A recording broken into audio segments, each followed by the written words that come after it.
Shalom les amis. Je me prénomme Rabbi Haim Israël Haïbal Shemaora.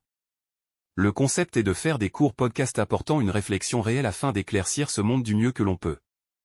La tzniut est un concept hébraïque qui se réfère à la modestie ou à la pudeur, en particulier dans le contexte vestimentaire et comportemental. C'est une notion importante dans le judaïsme, en particulier dans les communautés orthodoxes, où elle guide souvent les choix vestimentaires et les comportements des femmes.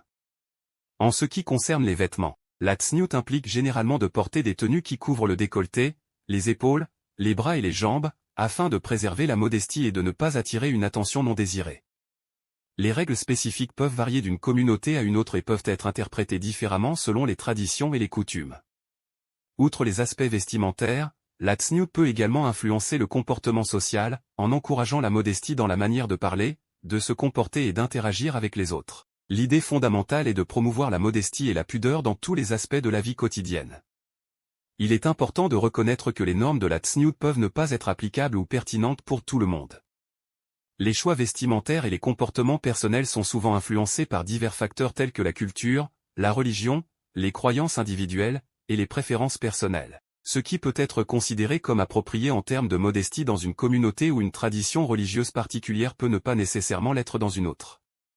Certaines personnes, même au sein de communautés religieuses, peuvent choisir de ne pas suivre strictement les règles de la tzniut en raison de diverses raisons personnelles.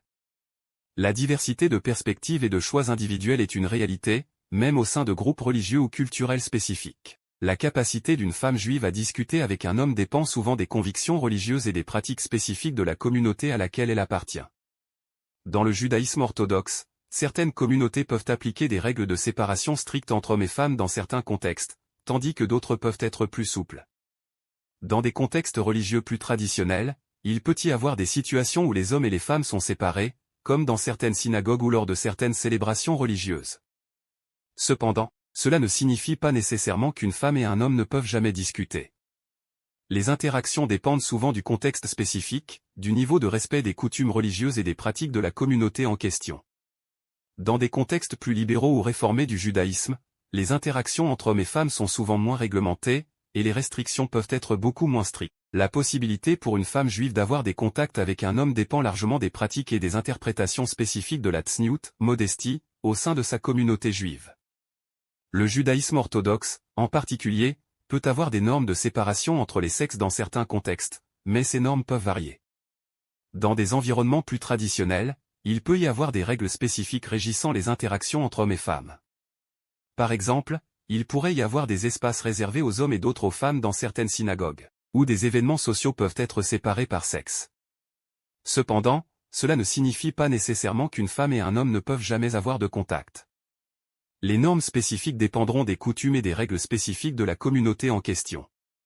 Dans des branches plus libérales ou réformées du judaïsme, les interactions entre hommes et femmes sont souvent moins réglementées, et il peut y avoir une plus grande flexibilité dans ce domaine.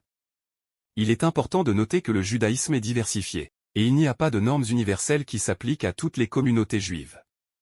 Si vous avez des questions spécifiques sur les pratiques d'une communauté particulière, il est recommandé de les discuter avec des membres de cette communauté ou avec un leader religieux local pour obtenir des conseils précis.